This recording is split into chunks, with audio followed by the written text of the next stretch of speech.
Ayan, good morning at nandito tayo ngayon kay Laparin Dennis. Gagawin natin itong kubo. Ayan. Gawa tayo ng isang kubo na tambayan. Kasi maliit sa atin yung dating kubo ni Laparin Dennis. Ayan. Dito tayo.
Yan.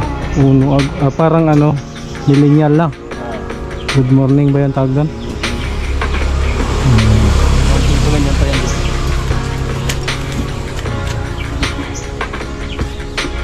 Ayan, maganda.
Kala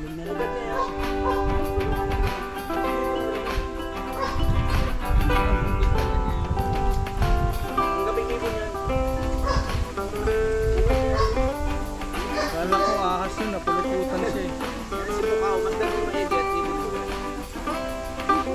Tapos pugad yan na ano.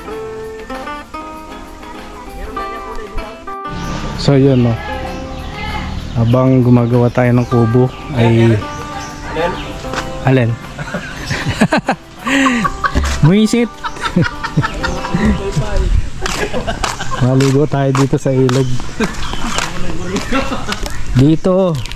Dito naliligo sila Rachel, sila Langga.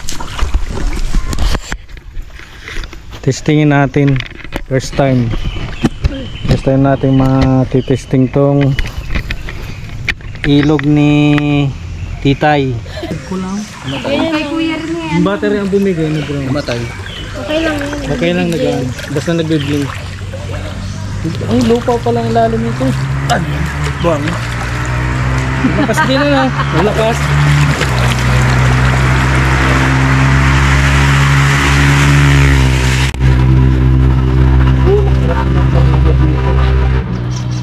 Alam mo kung umaga Kuya rin malamig yung tubig. Ano, maing bunga ngayon. Siyempre at ano na. Tanghali na eh. Pero mamaya malamig na rin. Mamaya ang hapon malamig. Maganda dito mag-picnic na. Dito ko na kain mo sa Simpleng ano lang, hindi ka na madayo ng Layo malayo. pa pang layo. Tubig lang naman ang Oo, ganun. Pag ano Kuya Red, merong nagtatabas niyan sa gilid na yan pag malapit na naman ang ano. Maglagay tayo ng ano dyan, oh. Dami-lamesa naman doon. Rata. May bahay-bahay nga dyan ako niya. Ay, dati yan, ginapas lang. Dyan lalabas si Maring, yung mama ni Chris. Open lang yung, dyan lang tayo makain. Yun nga, meron dyan ano. Yung bato na yan, Gawin nga natin. upuan ko Content yan. din yun eh. May lamisa ko daw maliit. Yan ang lagay natin sa unang vlog mo. Picnic ka ni Kamandag. Pikit na pinapasig yung sir mo. Ano nga baga kasi yung pinapaligo? Anto ka na? Sarap yan, at iniinitan yun. Saan yan paliguan eh? Yung paliguan. Yung mga buntis pati iniinitan yan. Wawa man ang bibi. Alam mo ba Kuya Red, nung may sakit kami ni Dennis na COVID kami dalawa, ito yung stress reliever namin. Baby pa ito, ano doon? Na-COVID kayo? Oo, isang buwan mahigit. Hindi kami nagpango, dito lang kami. Ito lang kami. Pasalamat na lang kami nun Kuya Pero Red. paano nyo nalamang positive kayo, tinig kayo? Hindi, yung mga sign. Yung sign? Walang lasa, walang ano. Walang lasa. Yun ang... Nasikip na ang dibdib ko. Yan ang... Yung tuhod ko, araw-araw ako nangihina na. Alas din lang ako makalakad. Iniisip mo no? Puta, dali na. Sabi ko nga, ano, nagali na yata. Buti may manggagamot na nag-ano. May nanggamot din sa unahan. Kung kayo na rin ang pinatawagan namin. Tatlong Birthday ko Kuya Red. May 17. mga ano? Ginagamot ako. Mga... Sabi sa akin, Shampoo. tingin Mga nagbabanahaw sila Kuya Red. pinapuntahan talaga. Hindi na natakulot ko. Kumagalakad ako doon, maaga pa. Dilim-dilim pa, lalakad na. Parang Gagaling ka Kuya. gumagdaling na. Bigla. Saka, ayos na. Ang problema, yung mga pantanim akong talong, taas na. Tinanim ko na naman. Nakabot ako pula. Hindi sa'yo nagpapala. Sabay na. Siya buwan na naman. Siya magaling na. Ako din, nabinat. Nagsumba man. Galing ko. Sabi ko para i-exercise. Nagsumba. Sa araw lang po, magkatupak sa pinagkakihan. Ano ka nun? Sama kong pakiramdam. 2 linggo ulit. Gabing-gabi naghahanap kami, tawag kami doon ng mga gamot. Bigyan kami ng talbot ng papaya, nilaga. Alam mo ko yung bang sinasakot ko din. At na nga nun, sa'yo nun yan. Sabi ko, Diyos ko, wag naman po.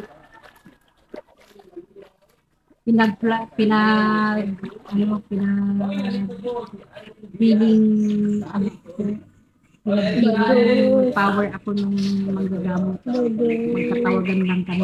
Sabi niya, inumin mo yan. Hanap ka ng ano. Buti sila, kahit malayo, nagagamot ko.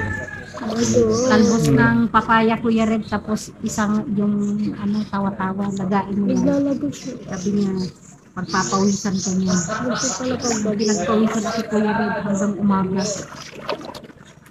Yun na yung Talbos ng papaya? Oo, pagpababa pala ng lagnat yan. Yun nga daw ang gamot sa ano, sabi nung sa India.